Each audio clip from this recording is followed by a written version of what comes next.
Yes, people, I hope you're all good. It is me, Big Ant. I'm going to do a video just to talk about the Peterborough train attack, which was absolutely crazy. So in case you didn't know, 9 people were injured on a train. I believe it was from Doncaster to King's Cross. I might be wrong, but on Peterborough, somebody boarded the train and decided to stab 9 people. Very, very disturbing act of violence. I hope those 9 people that are injured make a very speedy recovery and life gets back to normal for them as soon as possible. I hope for the same with the people that were watching it. Absolutely terrible thing to have to see. So how do we prevent this from happening in the future? Very difficult. It will be very difficult because it was so random. There wasn't no pattern. It was very person specific.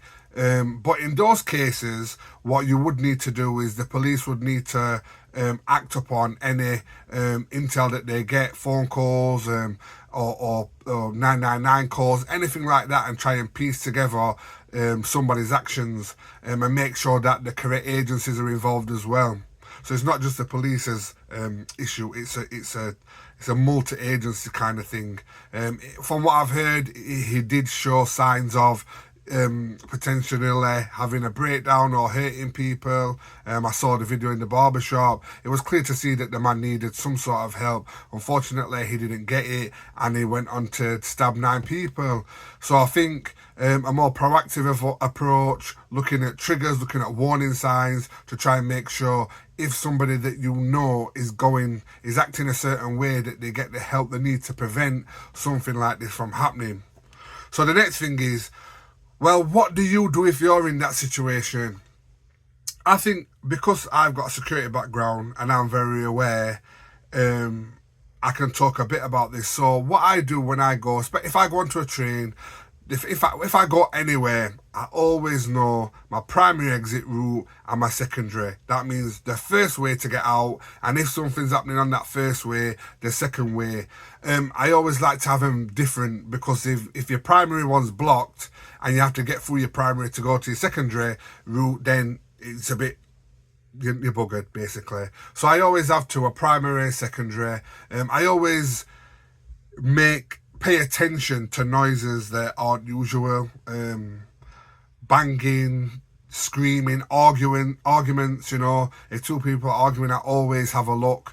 Any elevated noises, I always have a nosy. Not that I'm being nosy and I want to know because I'm a Karen. It's just because if there is an issue there that I need to act on quickly, I like to have the heads up. So, and yeah, prepare your exit route. That's all you can do. On a train, it's very difficult, but you have to do it. Make sure you've got a primary exit route, a secondary exit route.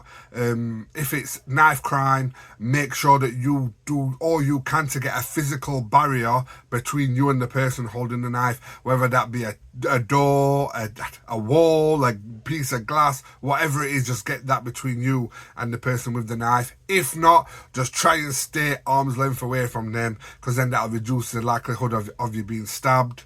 But this isn't just on a train. This is just in general. The festive season is coming up.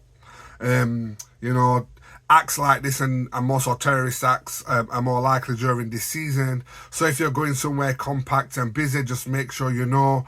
You tell the people that you wave, look, if something happens, we're going to meet here. Make sure you know your primary route. Make sure you know your secondary route. Make sure that you keep on top of any noises or suspicious behaviour. And yeah, just go and have fun. I'm not trying to scare you like, oh, this is going to happen. It probably won't happen. But you know, it's better to know and then be able to deal with the situation than being in that situation and not knowing. So yeah, that is what I do. And yeah, I hope you like the video. Peace. I still see you.